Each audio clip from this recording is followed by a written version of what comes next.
Hey team, welcome to another episode of the Virtus Performance Podcast. These episodes just keep piling up. Hey, it's pretty cool. We're 60. Should have checked. I think we're 67 weeks in. It's been an elite ride so far. Very, very proud of what we've been able to achieve over the last 67 weeks and all the cool people we've had on. So to all those guys, cheers to you. To all of you guys who have been listening, double cheers to you. So if you are enjoying the podcast, please share, subscribe, do all that kind of stuff. Send a link of your favorite episode to someone. Or if you just want to throw some feedback my way, feel free. The Excellence Coach on Instagram or the Virtus Podcast Instagram, or send me an email at lachlanwallace@virtusperformance.com. That would be awesome. So today's episode, we have the great man Richard Bowles. So I used to work with Richard for a short period of time back at Rebel Frankston days. He was just there for a little bit. I was there as something to waste my time doing when I wasn't playing football and coaching and doing all those kind of things. And we had a pretty cool environment and we had a bit of fun together back in the day. So it's been cool to follow Richard's journey over the last 8 or 9 years. Since that time, he's been doing a whole heap of cool shit, basically. To put it lightly, Richard is an Australian world record holding adventurer. He's done a whole heap of big, long runs, trail runs. The longest being about 5,500 Ks, another one being a couple of thousand Ks, another one being 1,000 kilometre one, 1,009 to be exact, 1,009 kilometre one in Israel. So yeah, there's a bit to talk about today, so we got stuck right in. I hope you guys enjoy it. If you do, please reach out to Richard, to myself. He also does a whole lot of motivational speaking, motivational keynote. We talked about motivation and inspiration a little bit throughout the podcast. So yeah, he does a whole heap of speaking for a bunch of big businesses.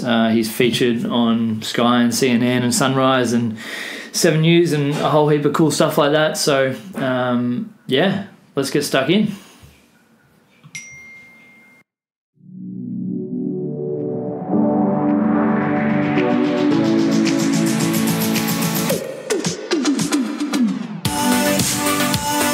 My personal and business goal is to be just a little bit better every day. I believe everyone, especially normal people, have a story to tell. The Virtus Podcast exists to help us all find small ways of consistent improvement by discussing the journey and experiences of each of our guests.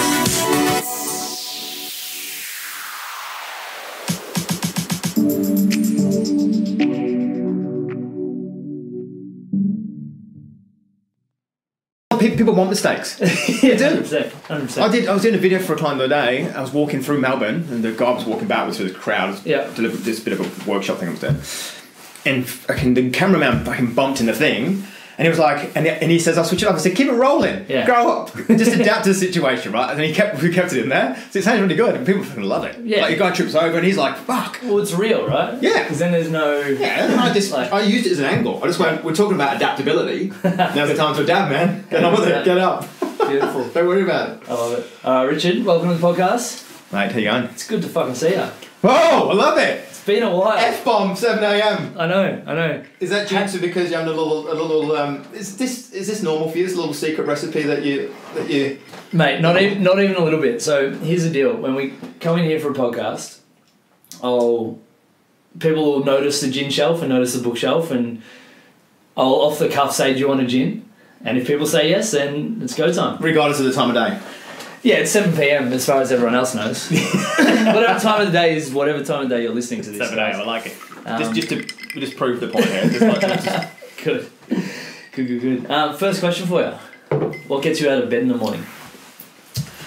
That's not a hard question. That's a hard thing to do. I don't care who you are. Yeah. That is, for me, that is really, really tough. I think Look, what gets you out of bed in the morning? I mean, it's a good question. I mean, sometimes I wonder if I should bother, right? Because life's just tough for the best part. Yeah, 100%. Like, you know, it's I feel like sometimes I get punched in the face every single day. So then you can see why people say, what's the point? I'm going, no. I love life. I actually like being alive. Good. You know, as much as I get punched in the face, I like that. And I think that keeps you alive at times, you know, keeps you honest. But to answer, you know, sometimes it's a bit meaningful, or sometimes I feel like I need to be meaningful when someone asks me that question. I guess for me, look, it's I'm all about achievement, massively. Hence why I've done what I've done. Yeah. Like for me, just like to be the best at something. And if you ask me why, I can't really explain why. Yeah. That I really like to just get up, get on with it, achieve the best day ever, the best week ever, the best month ever, the best year ever. And I that achievement is so high up that I don't think I'll ever reach it. But that's what it is for me. I just need that achievement. People say, why do you want to do that? Why is it so important to you? And I think that the answer to that is that people often talk about how important a why is in your life. And I feel that if you can articulate your why, that's probably not enough. Because, well, why? Yeah. Sometimes, you know, some of the things I've done, which obviously we're going to speak about today. Yeah. Sometimes why is not going to help me get up in the morning. Why is not going to help me move forward? It just isn't. Yeah. So I think you need to get a bit one step deeper than that. And I think I said before, I have to do this. I need to do it. Mm. And need's a really interesting word because you know, if you need to do something, that's really you could stay in bed, right? Well, you could, but it needs a motive, right? Yeah. And a motive is a need to take action, so you have to do it. So it's kind of like, well, you have to breathe. Do you know what I mean? Like, the things you have. So if you can get to a point where you just need to do whatever it is you have to do, then you don't think of the excuse. You don't see the excuses. They don't even enter your brain. You just do it. I mean, that's a long way to answer your question. Maybe I'll just take a massive gulp of this gin and then we'll get. Yeah, oh, mate, that'll get you rolling. So, those punches in the face. What do you mean? Elaborate. I think we all have decision points every day. In fact, I call them shotgun moments. Yeah. And I call them shotgun moments because I've actually had a shotgun stuck in my mouth. Jesus. Yeah, I mean that's deep at 7 a.m, isn't it? Mate, good way to start the day. Yeah, and when you've got a double barrel shotgun and stuffed in your mouth, with an angry farmer on the other end of it saying, "I'm going to blow your brains out." Yeah. I mean, that comes back to that why, right? Why? I mean, you'd want to run at that point. It'd be an interestingly crystallising moment in your life. Now, that's extreme, but I think we all have shotgun moments every single day. Mm. And it's just a decision point, right? Yeah. Do you decide to step forward? Do you decide to step back? Do you go to the side and take a longer route? Do you run away with your tail between your legs? Do you give up altogether? And that's what a lot of people do at times. And I'm not literally talking a shotgun, but I mean, there's those decision points every single day, every moment. Should I do this? Maybe I should do this. I'm scared of this. I can't be bothered to do this. There's all those things, and they're those shotgun moments where you've got that shotgun in your face, and you decide what you're going to do about it. There and then. Yeah. So, yeah, I mean that's what it is. You just got to make a decision, and that's the punches in the face. That's what I'm talking about. Yeah. So those decisions, right? They're all like those moments. They're all pretty relative. Like some people have a shotgun moment, and it's the biggest thing in the world, and to you or someone that's been through a lot of adversity and tough times, those shotgun moments are just something that you deal with. What are the ways that you, I guess, work through it when you get punched in the face? I've got a whole bunch of stuff for that. Yeah, it's a whole bunch of different things for that. So well, maybe we should tell people what I've done, because it's hard to talk about. It's hard to talk about sometimes my strategies and the tools and I guess some insights. Let's give the humans some context. When I'm not in context, because other people just go, what? I'm not sure where it's coming from. Who are you? Richard Bowles. Good. One and only. And I'm not related to Camilla Parker Bowles. You know her? No. Oh, she's married to Prince Charles. Oh, yep. So I'm actually a little bit pissed with her because I didn't get an invite to the wedding. Yeah. And you should have sent a strongly worded letter.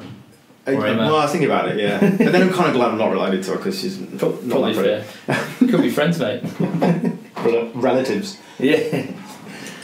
No, so my claim to fame, if you want to call it that, is that I've ran mountain trails that span entire nations. It's insane. So the smallest trail I've ran across a mountain range is 1,009 kilometres.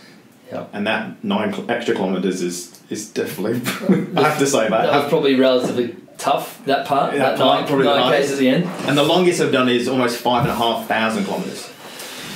So I run these mountain trails, self-supported, so I have to carry all my own stuff. I run on average 85 kilometres a day, which is 2 marathons back to back. So to put that into perspective, that's like running from Frankston to the Melbourne CBD and back again in one day. But you throw a few mountains in there, snow-capped mountains, some river crossings. Yeah.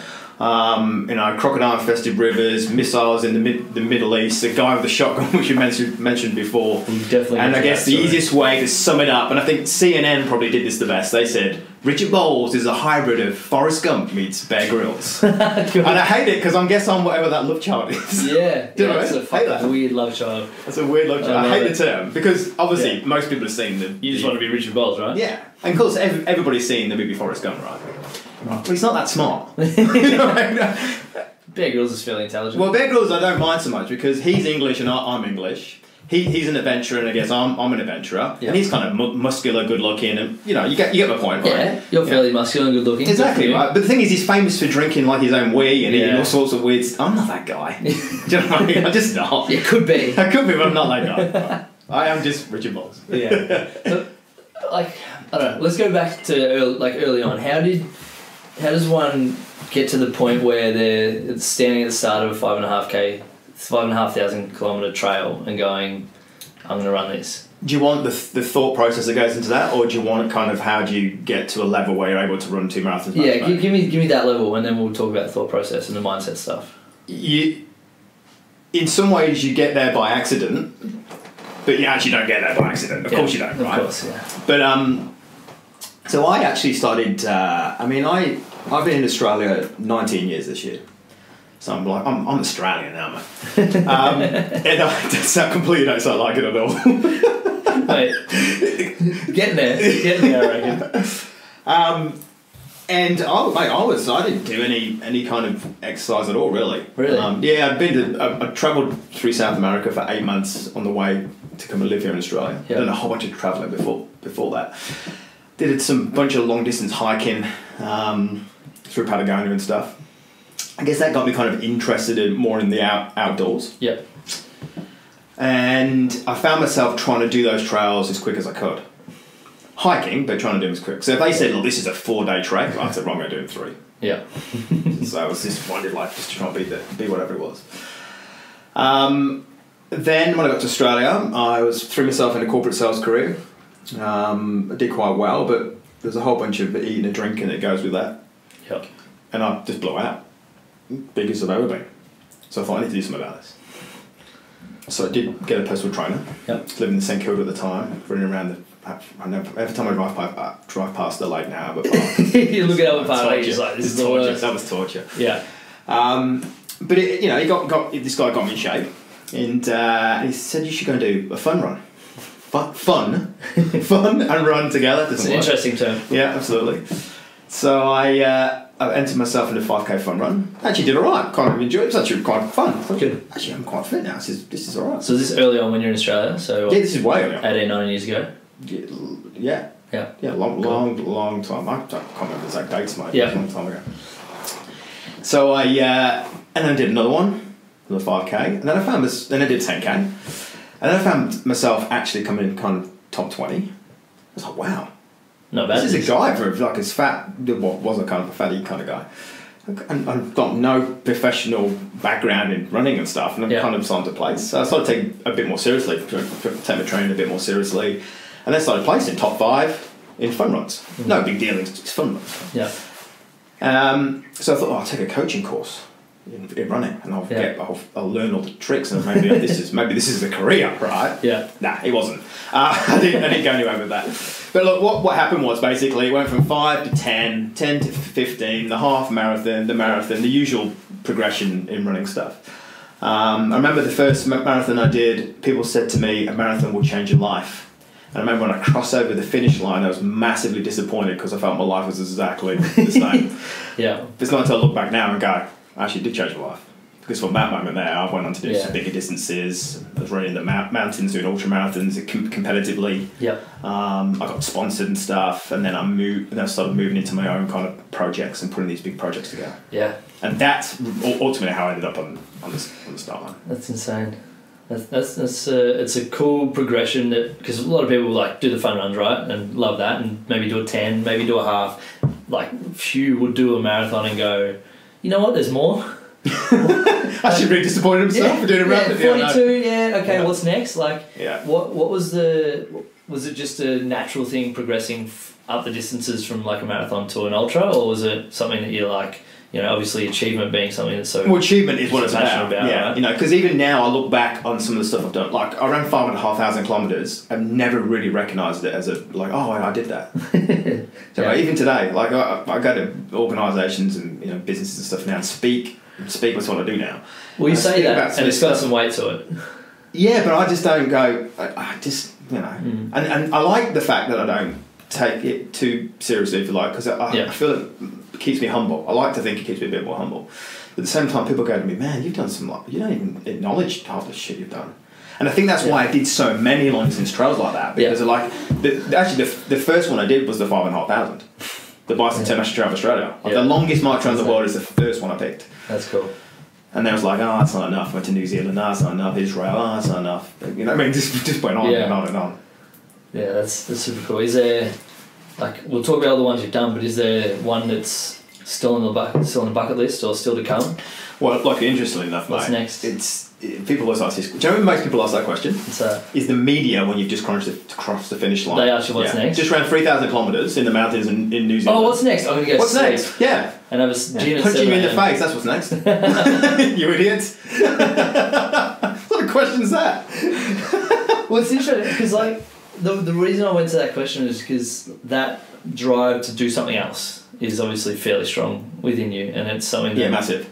Yeah. And something that, like, I can resonate with, not to the running 5,500 kilometres level, but I can resonate with that in wanting more, but also, like, you seem like someone that's very comfortable, very happy with where you're at, or very content with what you've done, but you're always looking forward as well.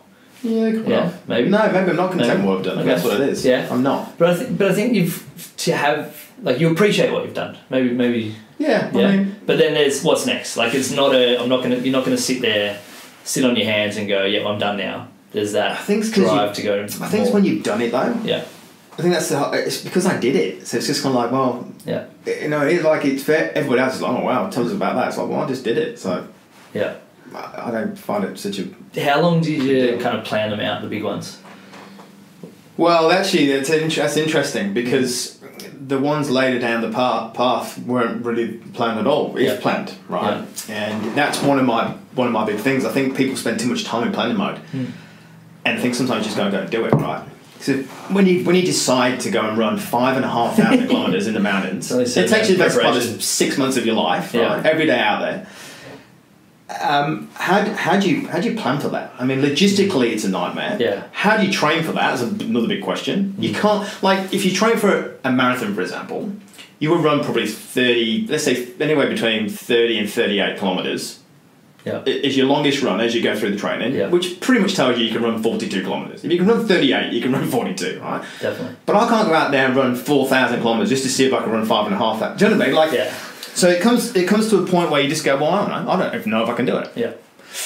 But somehow I got sponsored and got funded and made some docos and got people on board, and I think that just comes down to that, obviously, self-belief. Yeah. You know, you just getting people to and having a crack, right, and just getting to the point where you probably tell yourself 1,000,000 times to stop and you just push through it. More than 1,000,000 times. I think the most interesting thing is about me is that running is far from my passion. Yeah. In fact, I hate it. Sometimes such a weird thing to say. I've been out there and questioned myself, like, why the fuck am I doing this? Like, I don't enjoy this, but what I do enjoy is the outcome. Yeah. I enjoy the achievement of the whole thing, and I think when you know what you want, you'll put yourself through anything to go and get it. I think people have their goals a bit mixed up on that. In what way? Well, I think if we go back to the very start when we spoke about whys and stuff. Yeah. Like, why do I want to go and run the longest march around the world? To be the first person to do it. Yeah. Why? To run the longest march around the world. Why? Huge achievement. Why? To be the fastest. Why? To be recognised. Yeah. Big part of who I am. Yeah. A whole bunch of reasons why, but that's not going to help me get up day after day after day after day. Yeah. And push through that uncomfortable. Yeah, and that's what interests me is because I guess I kind of look at goals and you've got the process and you've got the outcome. Do you find yourself able to detach from the outcome and just focus on the process? Is that kind of how your mindset works? Yeah, I detach from the outcome because the thing is the outcome or the goal is overwhelming. Yeah. So if I'm doing 5,500 kilometres and you focus on that, and the second day I wake up in my tent and go, fuck, I still got 4,400 and, do you know what I mean? It's massively overwhelming, so I can't focus on the outcome. Yeah. But at the same time, I'm looking further than just the outcome. So coming full circle here, my whys are to be the first, blah, blah, blah, blah. Yeah. But you have to find a real purpose in that. You have to find what is it that I need out of this. Mm. And for me, it's all based on achievement. So if I achieve this, it gives me confidence, makes me feel this way, makes me feel this way, makes me feel this way, you know. And the reason I say it makes me feel like this is because I can't articulate it. Mm. And I think if you can't articulate it, you've got it. Yeah. Because it's just a feeling. It's much like saying, why do you love your children? Now you can say why, but it doesn't do any justice because you can't really explain it. It's that thing. Yeah, that's what drives me. That's what gets me out of bed every day. It's that thing. And when you've got that thing, that is a life or death moment. Mm. That is like I'm either going to do this, or I'm going to die trying to do it. And for me, that's literally actually happened. I've almost died doing some of the stuff I've done. I've been rushed off to emergency departments, fun infections, and all sorts of crazy shit. Yeah. And I love that analogy by Will Smith. He said in the interview, they said, why are you so successful? He says, if you put me and another guy on a treadmill, then one or two things are going to happen. Yeah. He's going to quit or I'm going to die. Yeah, so that's the mindset. That's exactly what it is. That's not even a mindset. That's just a feeling. That's so deep inside of you. That's when you figure out what it is that you need. Mm. Not what you want and what you'd like, but what you need. Yeah. Is that innate or is that learned? Both. Yeah. We all have it. Yeah. I think if you're honest with yourself, you really know what you want in your life. Yeah. What you need to have. Why does so many people struggle to figure it out though? I don't know. Not God.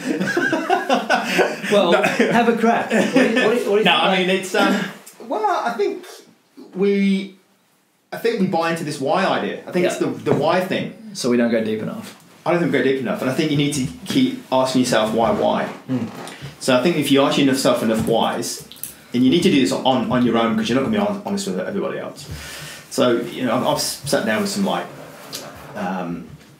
top performing real estate agents, like guys earning millions and millions of dollars a year. Yeah. And if you ask them why they do this up, Ferrari, all the reasons why, right? But you said, but why the Ferrari? Or why this? And you keep asking why, and you keep jabbing why, and the guy finally starts to become honest, and it's like, well, I want freedom. I want security. Yeah. And money happens to give them freedom and security, but that's not what they're chasing. So if you get up in the morning, you're fighting for your freedom, you're fighting for security. Yeah. That's a way bigger drive than just trying to chase the budget, because that's depressing. And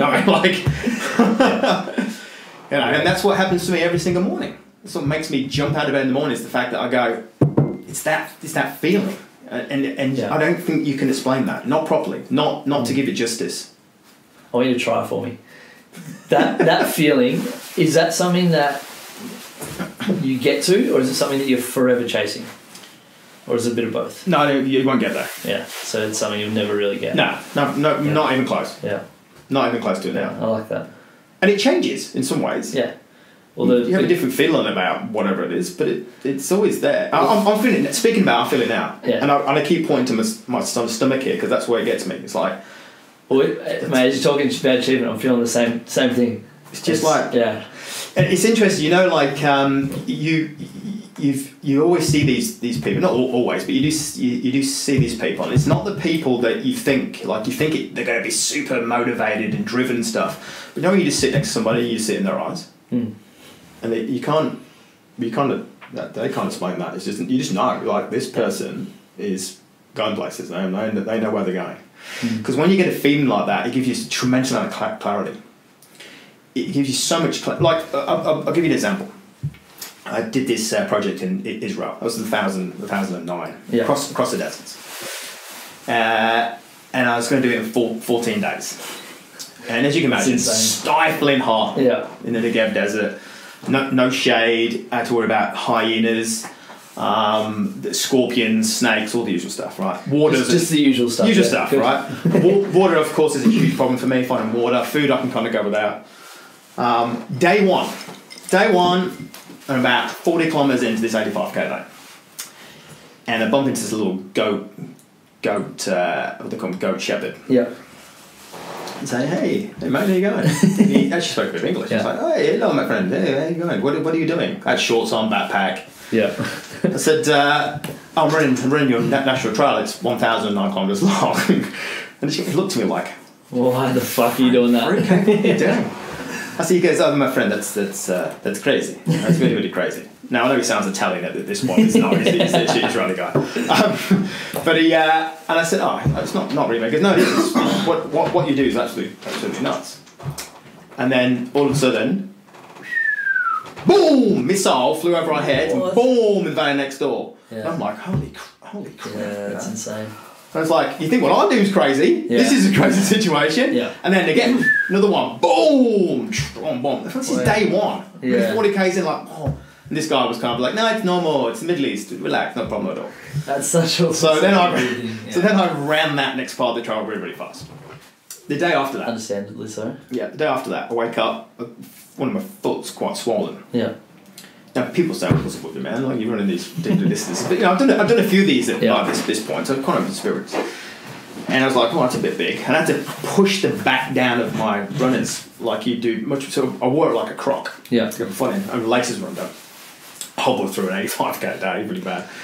Got back and my team were like, wow. Yeah, what's going on? Blisters coming out. I've got some, if you look on my Instagram page, there's a yuck photo of my foot, skin's falling off, it's all blown up, it's disgusting, right? Next day, they bandage it up, I get out there again, and then I see hyenas, right? So I'm chased by hyenas on the third day, right? Yeah. Get back, foot's really worse, way worse, right? To the point where I really can't walk very well. I'm trying to run at this stage, 85 k's. Yeah. The team goes, look, we're a bit concerned about this foot, because there's a red line coming up your leg now. Like, we think it's infected, maybe we should just rush off to hospital. I just said, nah, I came in to do a job and that's what I'm going to do, right? Yeah. End of story. Boom. Next day, chased by a tank. Right? So all these bad things are completely happening to me. The day after that, foot really bad, hobbling, can't make the distance, run out of water, can't even like lipstick into my mouth, eyeball shriveling up really bad, and find this kind of bit of yucky green water spewing out of the ground and just cramping. Sixth day, collapse. Yeah. Foot won't let me go any further. Completely collapse. Luckily, it collapsed near my team, and we're rushing off to this emergency department in Jerusalem. And the doctor said to me, "Dad, like you've got this really bad foot infection. If you hadn't come now, you probably would have been dead." Yeah, that's insane. Really, really crazy. Now, the point I'm getting at is that all that adversity, all those challenges, all those things, right? Apart from just running the distance, which is hard in itself. Yeah. Had so much stuff against me. And when I unpack that and look at that, that comes back to that need to do it. A life or death moment. Yeah. The exciting thing about that is when you have that, is that I didn't see the problems. I have massive clarity. This is what I'm working towards. It's fully focused and locked in on that. That's true commitment. That is bang, you're onto that. You don't see the challenges. You don't see the hyenas, the tanks, missiles. Like you don't have the fear it's that very you normally have. Descriptive way to look at it, and I like it because like for most people, the tanks and the hyenas and the foot infection are all regular everyday things. Yeah, absolutely. The way you've done it is you've just gone, okay, well here's actual hyenas and scorpions and all that shit, and I'm just going to work through it. Yeah. So, and you just ignore those. You blindside, like some of you got blinkers on. Of course you're going through the pain. Of course you're feeling all this shit's happening to you. But you're so locked in and dialed in that all that, you're just chasing that feeling so bad that stuff is almost like non-existent. More importantly, though, my team only ever said to me once, perhaps you should go to hospital. And I said to them, no, I'm here to do this. And they never asked me that question again. And all they did was help me get the trouble state. Yeah. Because when you have that feeling, you help. When you're trying to get what you need, when you're locked in on what you actually want, when you're going to what you do, everybody else buys into that. My team were like, inspired. This is what we're doing. This guy's inspired. This is what we're doing. I don't need to question him. It's like, this is what's going to happen. So we'll get on board too. Yeah. And so everybody around you benefits too. And I see it in business all the time. There's people that have that, who find that pure need. Everybody else is like so inspired by them. Like, that person's great. That chick, my boss, love my boss. It's the best thing ever. Yeah. She could be a complete bitch, but she's got the why for the why. She's like, boom. She's so focused in that. Yeah. That everything else becomes irrelevant. Yeah. What's been we'll talk about like all the talking and speaking and about these experiences in a minute, but what's been the one run or experience that you look back on and you're like, yep, that was the one that's really shaped who I am? I don't think there's one. Yeah, so it's just... I don't think there's one. I mean, it's... well, actually, if we go back to that one I was just speaking about before, in some ways, I made a documentary in that one too. And I had to look back at the documentary to see who I was. Yeah. Because I didn't really know what was going on. Yeah. Again, locked in so much. Yeah. There's a point in that where I hit the ground and the team run over with the camera filming it and stuff. And I get chucked on the back of this four-wheel drive, and I'm in tears, like really bad, really like embarrassingly bad. Look at it, and I look at that, and I go, that wasn't even the pain of this foot infection, and it was bad. I mean, like rushed to hospital bad. It wasn't the pain of all the. That was that moment when you that's death. That's the life or death moment we talk about. It's like I've just died. Got to it. Yeah. I've just died inside it. I can't do this. In fact, it still pisses me off today that I didn't actually do the actual record. I added a day to it. I'm not surprised that you're saying that. I added a day to that. And it's really just like, damn, because when you've got that, you can go so far. So that's one moment. But I think it's hard because there's so much happened in so many different things, and I don't actually think that necessarily these trails have shaped who I am. I reckon just life shaped who I am. Yeah, and this has just been a way you've expressed. Well, these trails highlight stuff. Yeah. That stuff's already there. But when you take it to an extreme like that, you just highlight those areas. Yeah. And in some ways, I'm thankful for that, because otherwise I wouldn't be able to highlight what's happened in my life. When I look back through my life, I've had way more adversity than if I'm with a shotgun, with the crocodile infested river, with a missile fight, way more. Yeah. If they fell in comparison, really, What's that adversity and pain and suffering taught you that you now can teach others? That it's a given. Yeah. You can't avoid it. Everyone suffers. Yeah. In fact, you can avoid it, but then nothing happens. You wrap yourself uncomfortable, but what's the point? But nothing happens. So you have to endure it. You have to just accept it, and then that's hard. I'm not saying it's easy at all, but you have to accept it. I think it's a case of going, what can I do to help me get through it? So it's interesting because I'm often asked by organisations to push, particularly sales teams, to say we want to push our people outside their comfort zone. And I often say that's actually quite unfair, because I feel most people are out of it. So why don't we just give them the tools to cope with it? Cope with it, yeah. Because then when you can cope with it, then you can start being more innovative, then you can be more creative, then you can have a bit more of a vision. But right now, people are just treading water, because life's like that. Yeah. Particularly now, because the world's constantly changing every single day. So you don't know if whatever you do today is applicable tomorrow. Yeah. It's so disruptive. The demands on us are greater than ever before. We have to do more with less. We get a weekend that for the best part is made up of taking kids to sport, going to other meetings, trying to keep our friends happy, seeing our family, and then you're back to work on Monday morning. And it's just a cycle that totally perpetuates over and over again. Yeah, and people are already outside the comfort zone. Yeah, freaked out, no idea what the fuck's going on, completely exhausted. And they're exhausted, mentally and physically exhausted. It's like, well, let's give people the tools to work through that, progress through that challenge, that adversity, that difficulty, that pain. Yeah. Sometimes I don't like some of these words, pain and stuff, because it's pain, but it's not really, is it? It's not like you run over by a car or something. But yeah. What are those tools that you can articulate to people just through talking? Because obviously experiencing and understanding through adversity is one, like, that's a tool within itself, right? Yeah. But then actually talking to someone about your adversities and giving them learning experiences from that, what are the tools that you suggest or give? Or I took I've done a few of these trails, and then what I did was that I was always asked why, which we started with, right, on this podcast. And I could never answer the question because you can't answer it, like we said, you can't answer it correctly. Yeah.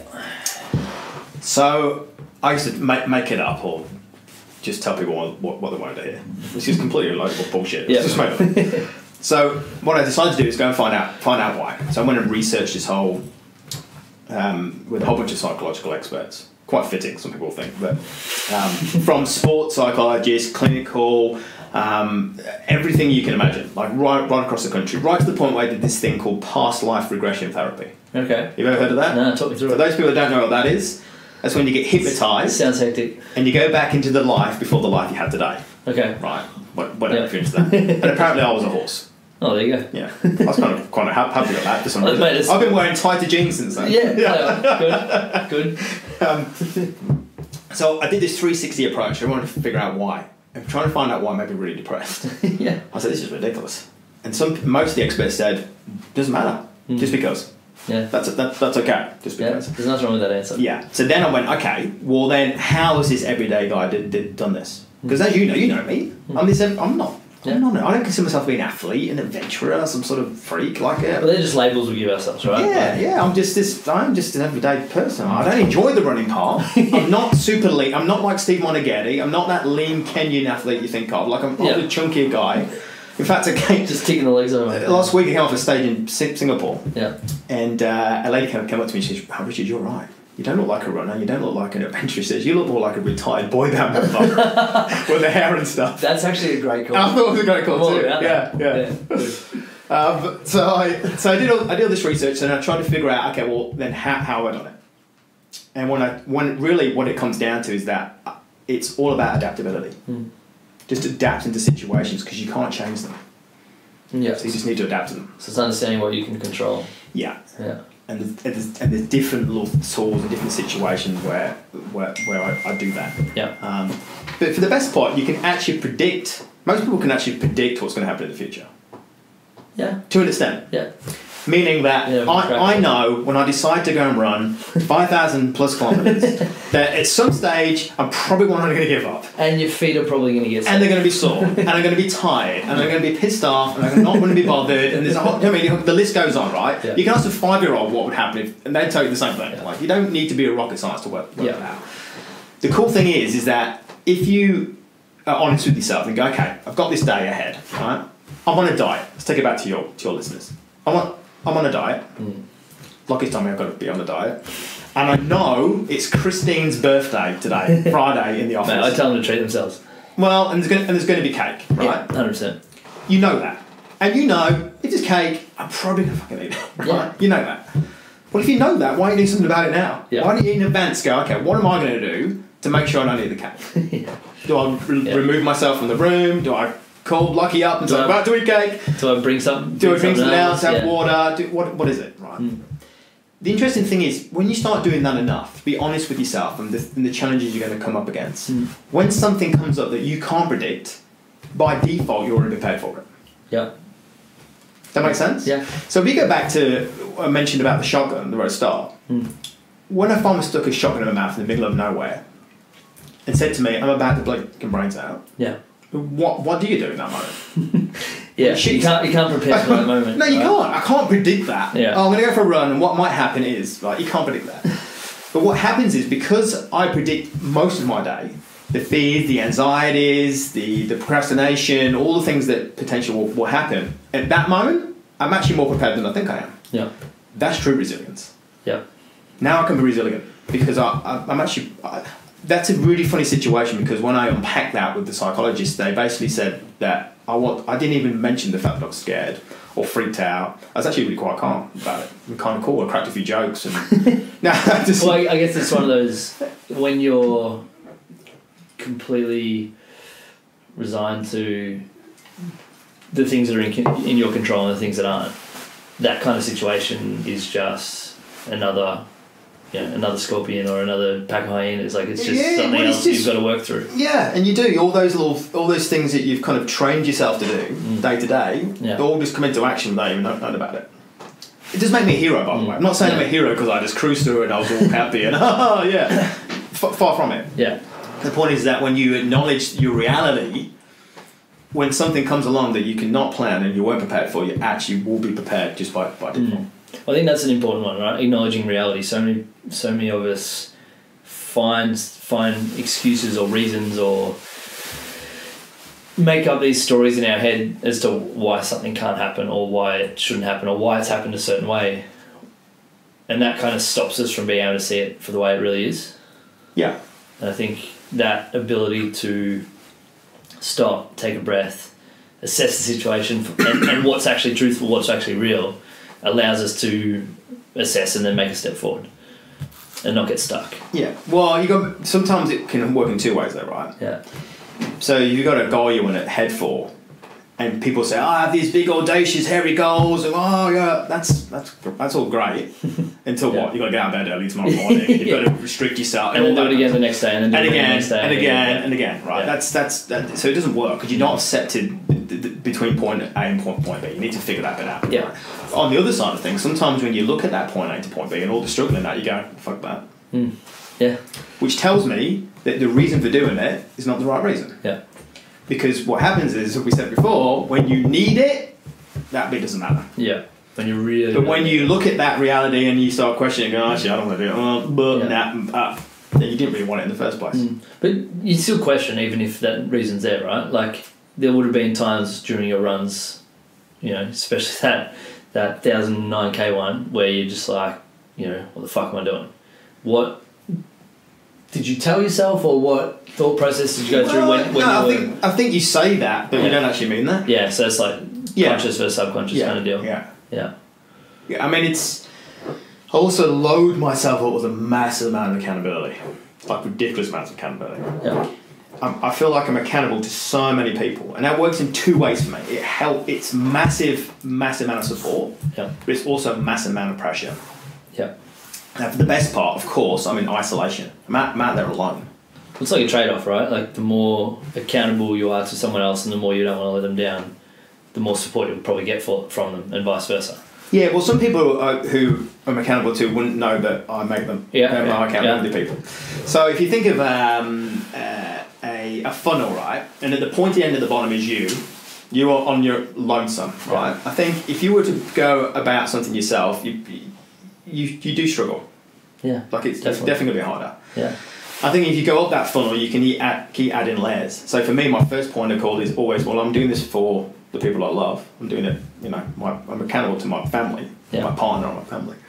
The next level up is probably my friends. Tom, my friends is going to do this. Yeah. They're with me. Boom. The next level up then is, for me, could be things like, well, sponsors. I got sponsored to do this. Yeah. Funders. Boom. The charity. And it goes up, online community, and the list goes up and up and up. And that ends up being a massive amount of pressure on that point at the very bottom. I've got all that pressure on my shoulders. Yeah. Feeling obligated to carry out what I said I was going to do. Now, when I go and speak to leaders in organisations, they will say to me, but I've got no fucking pressure as it is, mate. I don't want any more pressure on my back. You know what I mean? I said, but if you flip the funnel upside down, so the pointy bits at the top, you'll stand on top of a mountain of people that believe in you and support you. I like that a lot. And that's extremely powerful. That's an incredible analogy. That's very cool. Super powerful. Like, it's super powerful. So, as much as I feel obligated to do it, I'm also feeling, I'm supportive. People believe in me. Yeah. They want me to achieve. They want to see me succeed, yeah. And it doesn't always have to be big things like I have. It doesn't have to be like online community, sponsors and stuff, and a charity. Like, one of the most powerful people in my accountability list, funnel, whatever you call it, pyramid, is a little boy I met doing the Australia Trail. I've done about 4,000 kilometres at this point. Yeah. And I was asked to come into this little primary school and do a presentation, right? So I came off the trail, went to primary school, and they were just young kids. I can't remember, maybe the oldest was 7 or something. Yeah. I just spoke about the animals and met along the way, wild dogs and all sorts of kangaroos and stuff. And then it was kind of, I think they did a little charity event. It was like, wear red day or something. So all the kids were in red. Yeah. And they paid $2, and that $2 would go to the charity I was supporting at the time. Yeah. So I finished the little presentation off. I was about to leave because I didn't need to get back on the trail because I'm trying to do the fastest and stuff. This little boy ran up to me and gave me an envelope and said, "There you go, mister." I was like, "Oh, thanks," and he ran off. Yeah. I was like, "Oh, okay, it's the $2, the charity thing." So I go out into the car park and this lady came up to me and she said, "Oh, did you get your envelope?" I said, "Yeah, I did, thanks. Can you say thanks to the principal because I can't see her anywhere and I've got to get back on the trail. The day's running out." She goes, "What? From the principal? That envelope you got in your hand there?" I said, "Yeah." She goes, "That's not from the principal. That's from my son Jack. Did that little boy over there give it to you?" I said, "Yeah." She goes, "And that's Jack. He when the school said that you were going to come and speak 2 months ago, he followed you on Facebook and stuff and he was like, I want to help Richard out. I want to help this charity out." And when I opened that envelope, it had like $7.50 in it or something. He had been saving up his pocket money, washing cars, and saved up $7.50 awesome. To give it there. That still gives me, that makes my skin crawl. Hairs on the back of my neck kind of stuff. Yeah. Of course he goes into my list. Yeah. How can I not go and push myself through stuff when some little 7-year-old kid could save all of his money on $7.50 for me? Yeah. I mean, that's the little people like that can be powerful, really powerful. That's probably the most powerful $7.50 going around.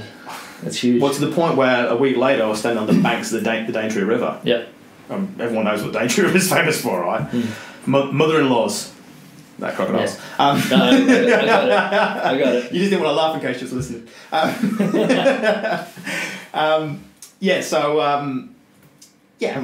that point right there, like, do you cross, do you not cross, you'll lose my legs. And that came to mind. Things like that come to your mind. Like, how could I not? It's huge. Talk to me about your speaking gigs and how you translate all of the stuff that you've done and experienced to, a room full of people waiting to hear something inspirational or magical. Profound. Profound. Good word. I think it's really about being inspirational, motivational. I think inspiration and motivation is all around us. You just have to open up your Instagram feed and you'll just go, there we go, there's motivation. There's someone doing cool shit. It doesn't help anybody. Yeah. It's there. It's everywhere. Yeah. Look on any social feed. It's all around us. 100%. I don't think motivation, inspiration really helps many people. It might help you right now. Oh, it's so amazing, yeah. And I might go and speak to him for an hour. Oh, great. And then what happens on Monday morning back in the office? Back to this. Nothing changes. Yeah. To me, there's 8 tools that I came up with through the research that I did. I didn't finish that off. So that research that I did, I ended up figuring out how. And I came up with these 8 tools. And I call it like a multi-tool, right? So like a Swiss Army knife. Yeah. Use what you need when you need it. And when you need it, gets you out of any emergency. All adventurers have it. You can slip it in your pocket. You have it as when you need it. And I give those principles, those tools to people. Yeah. But not all of them, because you can't share 8 in an hour presentation. Yeah. You just can't. But what you do is you go, well, what's the presentation about? Leadership, sales, like a whole bunch of different things. And what's the challenges that you have? And then I can take 2, 3, 4 of those principles and share those to help people get through the challenges that they have in that particular role or organisation or whatever's going on. So it's really about giving people some tools and strategies they can use. Yeah. There's no point me just giving I did this and that makes me amazing and you can do it too. It's just not going to help. Yeah. So you need the tools and you need the little strategies to be able to use. Now that doesn't mean that most people use it because they just don't. That's just the way life is, unfortunately. But for me, it's like you got to give people something that they can, some takeaway they can actually use. 100%. Does it mean it's going to work for you? Not necessarily. Just because someone's got a hammer, it doesn't mean they're going to use it. No, it's just the way I did it, and I think I often say to people that it doesn't mean you have to do it this way. Just maybe just think about it. Maybe there's a different angle on it. It's the same thing, different angle. And when I look at the sort of the principles that I've used and the tools I've used, if I look at other speakers, look at other people that deliver workshops and that, it's the same stuff. Yeah. It's not really. I'm not magical. It's the same stuff. I've just got a completely different experience. The way I've experienced it is completely different. The way I've used it is a little bit different. Yeah. And that's really what's all around it. Like there's no magic formula. It's been the same since caveman eras. It's not going to change. It's just exactly the same. Yeah. It's just doing it. Like, basically, like for me, that just comes down to action. And the people that are successful and whatever the fuck that word means to everyone. But people that are successful, quotation marks, are the people that, like I said, figure out why they want something, and then why the why is, and then take action to get there and do things. People that sit on their hands are the people that, you know, are forever searching for that. Yeah. I think you're someone that's been able to just do it. Well, yeah, but let me just say that doesn't mean that I don't still not do stuff. Yeah. I think that's the misconception people think. They think if someone's He's a doer. successful, He only does achieve things. something, that they just didn't have any fear and they just did stuff. And I know I spoke about not having fear when but you still experience all that stuff. Like it's never easy. We said at the start. You still got that I voice. get punched in the face every day. Yeah, you still got that voice in your head. Totally. All the time. And as someone who doesn't like running, I love that so much. It's such an interesting thing, but it's so many people who do, you know, no one's obviously done the same things you've done, but do things like that will have the same sentiment. It's just like, I don't love this. This is just my way of expressing that. Like running's your flavour for expressing your desire to achieve. It's the work component. Do you know that saying, if you work your passion, you never work another day in your life? I'm tipping you work your passion. Yeah, and it's fucking hard. The passion bit's probably 5%. Yeah. Of the stuff you have to do. The rest is paperwork, sales stuff, tax, all the bullshit that you hate. Yeah. Hate, right? Well, that's work. Yeah. And that's the running component for me. Yeah. The actual running part, hate. Yeah. Now, what people say, well, why choose that? I didn't. I didn't choose it. Yeah, you just started doing it. It just chose me. I have to do it. It's just, I hate the fact that it's running. I wish it was like competitive ironing or something, but it's not, right? It's running, and I hate that. Extreme ironing. I hate that, because now I feel like I've got this life where I have to go out and run. Yeah. I have to get up at 4:30 this morning and get half an hour in before I came down here, and because I'm the running person, that's what I should do. And to be honest, my angle's a little bit different now. I'm heading towards other stuff, I guess, in my life and in my career, if you want to call it that. Yeah. That really doesn't involve running, because I think I'm done with it. I'm just. Yeah. I don't care if I get fat. I'm going to call the podcast, I don't care if I get fat. I don't care if I get fat. So what does your week look like at the moment? What is a regular, like, it's probably not a regular week because you do a bunch of different stuff, but what does your regular week look like? In what regard? Do you want like a minute by minute, hour by just hour? Like, what are you spending the next week doing? What you're intending to do is probably a little different to what we're going to do, but or what have you spent the last week doing, and what was the plan for the next couple of weeks? Okay, well, obviously my business is speaking to organisations, right? And that varies dramatically in how much you travel around the country each week. Yeah. From once in a week to 3 times in a week. Yeah. So that takes up a lot of time, believe it or not. And then you have to tailor your material for a particular organisation. Yeah. And that takes a lot of preparation. People think often that speaking's easy. It is if you just want to go and tell an adventure story and just keep it the same every single time and just offer some inspiration. But if you want to add value, But if you want to dig in deep and fix some problems and help people out, then you really need to sit down with them and really figure out what that is, and then say, okay, how does my principles relate to that? Learning their language and understanding. Because obviously if I go and present, for example, to NAB, which I've done, right?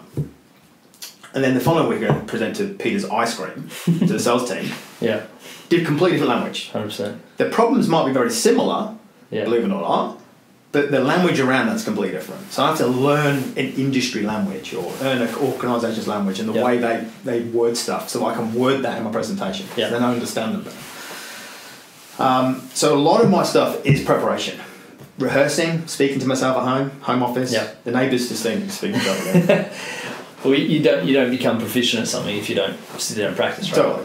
Totally. So I have to tell the stories again, and sometimes I'll remove stuff, I add stuff. I mean, this week I'll be on the phone with a fellow speaker of mine who lives up in the Gold Coast, and I just said, I've got this new idea, listen to this, whack it on Skype, 10-minute, tell him the story, and change that, do this, keep that. So a lot of preparation, and then to find the work, obviously, is like any business, you know. I've got sales stuff, marketing stuff, doing workshops, creating video content for clients. A whole bunch of stuff, and then on top of that, I have to go and deliver, which is the hard bit. Yeah. And then so that's business kind of stuff. Then I'm running every day, if I can. Yeah. and that becomes increasingly difficult if you're travelling. Of course. I do a lot of writing. I write for a few adventure magazines. Cool. And that is, I find that really hard actually. Yeah. Really, really hard. It takes time. Is it just? Do you find the expressing and getting the message across as a hard part? The hard part for me is that my brain runs a million miles an hour, which people would know by now. And I got I guess a compliment at the same time as a bit of not negative feedback, but some feedback. Where a pretty senior guy for an organisation I was working with said, "Mate, you got like a genius brain." I was like, "Thanks. I think so too." He said, "Because you can think from top to bottom in the same thought." Yeah. Which is really, really good thing to have. Like you can think from top to bottom of something because you can understand it really quickly, and then and you're filling all the gaps. The difficulty is that the person you're telling can't fill in the gaps. Yeah, do you know what I mean? Yeah. So what happens? Whiteboard around with you. Yeah. So what happens is when I'm writing, I have to get really, really make myself be really, really simple and explain stuff. But at the same time, you can't over-explain stuff because you don't have the amount of words to be able to do that. Yeah, and you want to get your point across. Yeah, nice and succinctly. And I think also in my own, academically at school, I felt miserably bad, really bad. Even to the point now where I write stuff on Facebook and people say it's there, not there. It's 60% or two, not two. Who cares? Yeah. And I don't care. Yeah. But, it, and I think I in my own mind I'll make it probably more difficult for myself because of that. So I'm constantly looking through like a thesaurus to go, okay, what do I mean by this word? Yeah. Because I think that's proper writing should be like that. Use the right words and stuff. So I do a lot of that kind of stuff, and still running, mate. Still getting out there. Good. Doing the love-hate relationship that I have this running thing. Mate, it's a very interesting relationship. And then just working on new projects. So next week, I'm in Japan, but there's obviously a lot of bad stuff happening. There's a bit of stuff going on there at the moment, yeah. Yeah, so it's a holiday was going to be a holiday and a work trip. Now it's just going to be a holiday. But there was some monks there, they're called the marathon monks of Mount Hiei, they basically run a marathon a day around a mountain for 1,000 days. Yeah, good. It's a more traditional gig. That's huge. And if you complete that, and I think there's only been like 58 people since the year 700 that have done it. They've ever completed it. With 2 of those people doing it twice. As you do. Because you knock it over once, you're just like, you know what I feel like doing? I'm going to do it again. Yeah. And there's a whole backstory on that because there's limited food, they have other jobs to do, work stuff. It's pretty. Their outfits are just in sandals made of rope and stuff, and crazy. But basically, if they complete that, they become a modern, kind of a modern day saint. They become enlightened. Yeah. Apparently. So I was kind of intrigued in that because I feel like in some ways I've kind of done the same thing. Maybe I'm enlightened too. That's what I was thinking. Yeah, 100%. Why not? But then what's enlightenment anyway? I could be enlightened today with a new thought or something else. And so it isn't. Yeah, you wake up feeling like it's not like you. There's a light. No, there's just a light that follows you around all day, right? And then you stop and you hear that. The angels. So man, let's look. Other little projects I'm working on. I was going to do some writing on them. I was hoping to do a little doco with those guys, but that's been canned because of the typhoon and stuff that's happened there. Yeah. So I'm just going to go and relax. Awesome. Hopefully. Good. But there's all sorts of stuff going on. Heaps of cool shit. I've got heaps of ideas. The challenge is not doing them. The challenge is going do what I really want to do it. Yeah. And we go full circle again and come back, and I go. If I'm honest with myself, I like the idea of that. Yeah. I'll never achieve that. Yeah. How do you discern between the ideas that you like the idea of and the ones you actually do? Because I don't feel it. I like the idea of something and I can fantasize about it. Yeah. I go remembering, it'd be great and this would be good. Oh, I'd love that. And that's what I call a head goal. But what we want is a heart goal. Yeah. And you go, I would like to do that, but I'm going to do that. I have to do that. Yeah. So you're going to be from head to heart when it comes to goals, because the head goals are just stuff you fantasy. It's all it's great. Awesome. Sounds good. Awesome. Yeah. Feels good, but it's not really feeling good. Yeah, it's got to come from the heart, And people call that passion or whatever. I'm a little bit against that. It's probably one of those I don't like that word. Hard to articulate. Why don't you like that word? Because it's overused. Yeah, I don't like anything that's overused. Well, I think it gets pulled out of context. That's the problem. It's not like when things start to get overused, they get pulled out of context, and people say, "You got to be passionate." What does that mean? Yeah. I'm passionate about my life. Yeah. It doesn't make me get to where I want to go just because I'm passionate. Yeah, See, if we come back again to the shotgun moment, that morning I woke up motivated, inspired, passionate, ready to kill it. I'm 4,000 Ks in, got 1,500 Ks left. Yeah. Boom, I'm pumped until when? The guy says I'm going to blow your fucking brains out. Talk me through that story. Like, you've touched on it a few times, but what actually happened? What happened? Yeah. I shotgun something though. Yeah, good. Thanks. Moving on.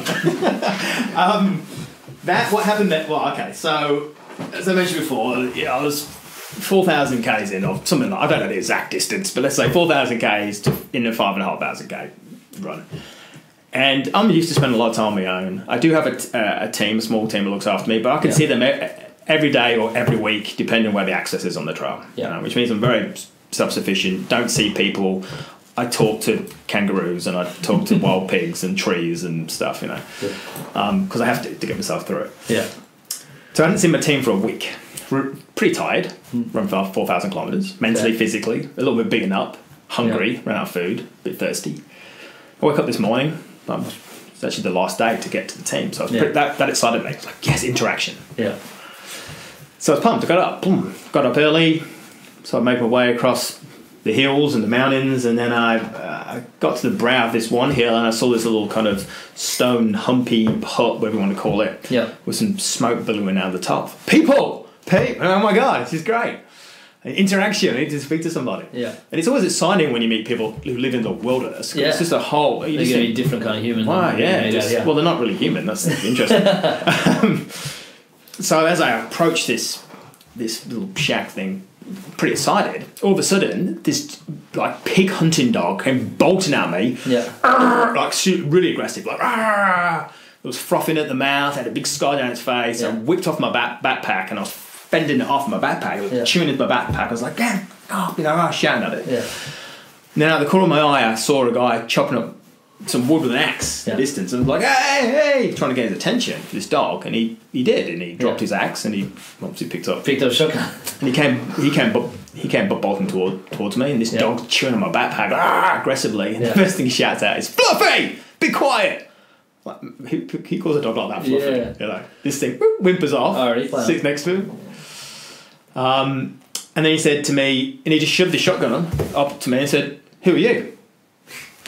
I said, "Richard Bowles, who are you?" And then he just shoved the gun closer towards me and says, "No, who are you and what are you doing here?" I said, "Well, I'm Richard Bowles and I'm running 5,500 kilometres across the Great Dividing Range." I mean, that sounds why? Like, of course you're lying. And then he pushed it in the side of my face. He says, "I asked, who are you and what are you doing here?" Aggressively. This shotgun stuff in the side of my face. I said, "Richard Bowles. Yeah. We're in this national trail. That's why I'm here in my shorts and t-shirt in the middle of nowhere. And I'm trying to do this." And he rammed in my mouth and said, "I'm going to blow your fucking brains out. Who the fuck are you and what are you doing here?" I said, "I'm doing it for charity. Would you like to donate?" Good. "Who are you? What are you doing here?" Like F-bombs, bomb, rammed it in my frock. I still can just feel that, that cold barrel on my lips and just that smell of gunmetal just freaks you out.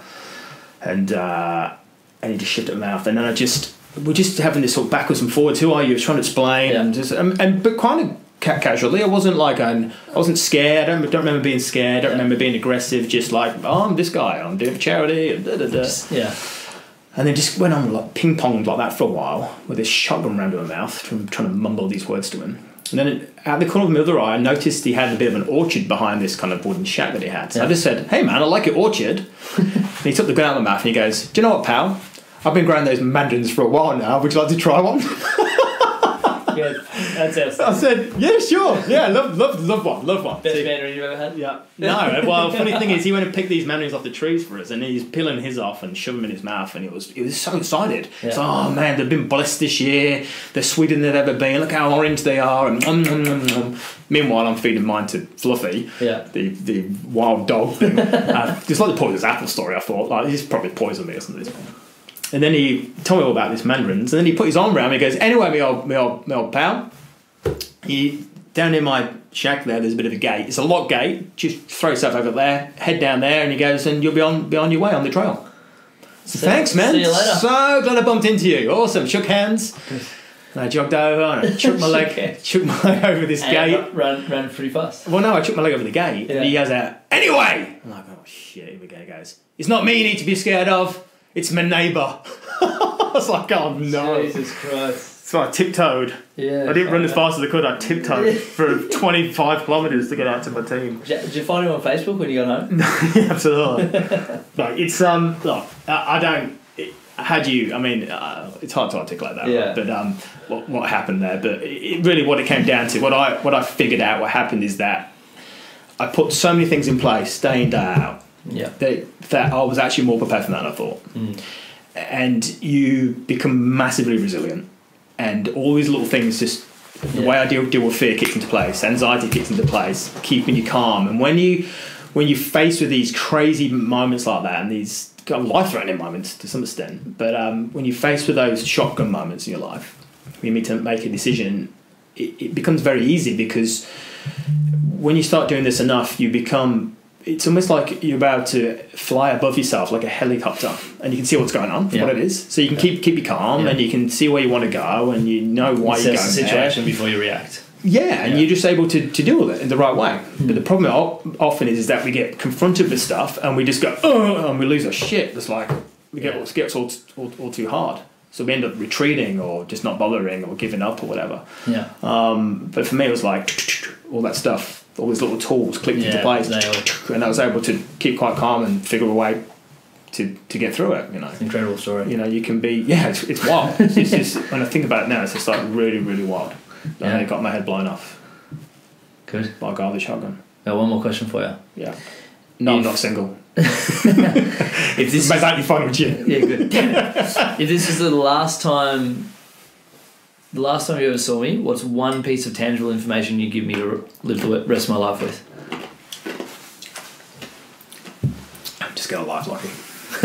Get one. You have to get one first. Yeah, good. Fair. To be tangible, you have to get one. No, of course we're joking. Mate, I don't think almost impossible question to answer. I think we're all so different. That what do you leave somebody? What do you leave your kids before you? I mean, how do you? Yeah. If I was on my deathbed, people ask that. If you're on your deathbed, I don't know, man. I don't know if what if you were an 80-year-old man in a rocking chair on your veranda, that kind of an analogy, and what would you want your life to be? What do you want people to think of you? So I don't know. People are going to think what they want to think about you, not what I want to think. Yeah, but if you did, I don't know if we're going to get there. Well, there's that ability to control what you can control coming in, because you're just like, I don't know, I can't do anything about it. I don't know. Yeah. Yeah, but if you were going to die this week, this is classic one. Actually, I went and had after some of this stuff, I had some troubling times in my life, just with some things going on, work, relationship, a whole bunch of stuff happening, and I went and spoke to someone about it, like, I'm just going to lose my shit here. Yeah. And the guy asked that question, look, Rich. Yeah. If you had a week to live, or 2 weeks to live, unfortunately, if that was going to happen, I hope it doesn't, but if it did happen, I hope it doesn't. What would you want to happen? Yeah. I said, it's a stupid question. Yeah. He says, why? I said, because I know why you're asking it. If I had a week to live, I'd break all the rules. Yeah. I wouldn't care. I'd speed. Yeah. I'd probably go rob a bank, get some money. Go party. I'd get drunk all the time. I'd probably do drugs I've never tried before. I'd do a whole, do you know what I mean? You just experience. I'd go off. I'd just have sex with anybody, men, women, animals. I wouldn't care. Do you know what I mean? Like to a point where it's like, that's a stupid question. Yeah. So I think sometimes, not that your question's stupid, but I think sometimes there's questions are like, I don't know. What do you leave somebody? Yeah. This is the one thing you must do. Like, there's a bunch of things you got to do. Yeah. It's not one thing. But I think if anything, though, if we're going to have something, I think that fear is a big thing, a massive thing actually. And it comes in different forms. Fear. It's not just like, I'm scared of the dark, but just the ability not to take a step forward. You need to always take a step forward, regardless if the guy's got a gun in your face. You need to take a step forward, even if he says don't. And I'm using that as an analogy, by the way, not a physical thing. Yeah. I think you just need to do it. Regardless, don't overthink it, just always take a step forward. Always. Yeah. And if it's the wrong move, it's the wrong move. At least you found out it was the wrong move. Yeah, it's better than being frozen in fear and standing there and never knowing. you've got to always be running. You know, even if you hate it, you've always got to be running. And you know, people will often decide they're going to let's take a business. I'm going to start to do a business, and people will go, what I'm going to do is I'm going to take it a step at a time to make sure it works and that kind of stuff. I'm kind of the opposite. I'll go, now why don't you run full speed? Because either way, it's going to work out or it's not going to work out. So why don't you find out sooner? Rather than take 3 months to find out it's not going to work, why don't you find out in the first 2 weeks? You know? And that happened in my current relationship when we met. Is that we met and pretty much off the bat moved in. Everything was going hard. It freaked her the hell out. It's like, this is just so fun. And I'm like, well, may as well know. If it's not going to work, now we're going to find out. Otherwise, we can date for 3 years and then go, actually, this isn't working. But if we just go full, just an immersive, kind of intensive thing where you just like, let's figure it out one way or another. It's going to, you know, if you put a wine barrel, whiskey barrel, gin barrel, you know, if you stop stuffing it enough with gin, it's going to crack. If there's cracks there, it's going to start spilling out. You know, and that's the way I kind of see it. It's just like go fully hard into it and find out, because you're going to find out anyway. I like that a lot. How can people find out about you, listen, read, watch, hear from you? You find me on Tinder. Good. No, you can't. Actually, you can't. No, I shouldn't say that. Damn it. Grindr? Grindr's the one. What's the other one? There'll be a few more. I don't know. Don't tell me that, you know. Oh, mate. Long-term committed relationship. Oh, wow, I didn't know that. Long-term. Just Google me. Yeah. Just put Richard Bowles into Google, it all comes up. Cool. All the feeds come up for stuff. Yeah. For surname Bowles. Good. There's a whole bunch of little videos out there. I'm not that proud of them because some of them are just diary entries for the day when I've been out in the wilderness, and they bore the shit out of me. Yeah. It's hard to probably capture all the shit you've done on a video, I think. You just there's so much in that. Thought about writing a book? Kind of half in the process of that. Good. And it's something I hate, so I know so I have to do it. I hate it. For a long while, it's been difficult to write because my thoughts around certain things would shift. So I'd write something about a particular idea and a principle that I had, and then I'd go, but actually now this other thing happened in my life, and I think differently about that now. Because it makes it really, really hard. Yeah. But now I'm to a point where I'm pretty solid in the things that I have, and they've not really changed, and the principles kind of stay the same. It's just, who's it for now? Who do I actually write it for? And you know, something tells me that it should probably be business based because that's my work area. You know. Yeah.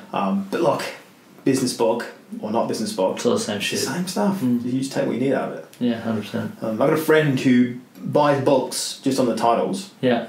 And he will admit that he's never going to read them. Really? I said, what are you going to read them for? He goes, because the title inspired me. So I put it on my bookshelf. Yeah. My bookshelf and just look at the title. Look at the title and go, it's giving a new idea or a new thought or that something. I don't need to read it. Well, I think some books, like the idea is so simple, and like simple being complex sometimes, that you can look at the title and go, yep, I know exactly what that book's going to be about. I don't have to spend 10 hours reading it when I can spend 10 hours taking action on it. I think that's I don't think you need to spend. I don't know. It's hard. Depends on the book. You know, they say that you know, leaders read and this kind of stuff. Not all of them. I think people that like reading read. Yeah, I mean, I like the idea of reading, and I do read, but it takes me like ages to get through a book. Yeah. Because I just, you know, even there's good stuff in there. It's like, well, I'm going to read it before I go to bed, and then I'm going to bed because I'm tired. Yeah, exactly. And just ran 100 Ks. And so plane rides is where I get in. Yeah. If I'm not doing something else, like writing or working myself, so it's it's always difficult. I think sometimes I wonder maybe just some sort of picture quote kind of book of mine might be actually better than a full blown thing. Yeah, I like that. Or to much like the tool the multi-tool that I have is that you can put it in your pocket and you just flick it out on that page and boom, there's your thing that you need for that moment. Yeah, I like that. I really like those picture books that are kind of like coffee table books with actual information, and they're not just photos. And that's not a bad way to go. Yeah, but is a coffee table practical? Don't know, it depends how many coffees you have. And field book. Field book. Field book, yeah. Field book's kind of better. There you go, done. Sorted. Done. I haven't finished today. Thank you for coming on. Well, welcome. Love your work. Thanks, buddy.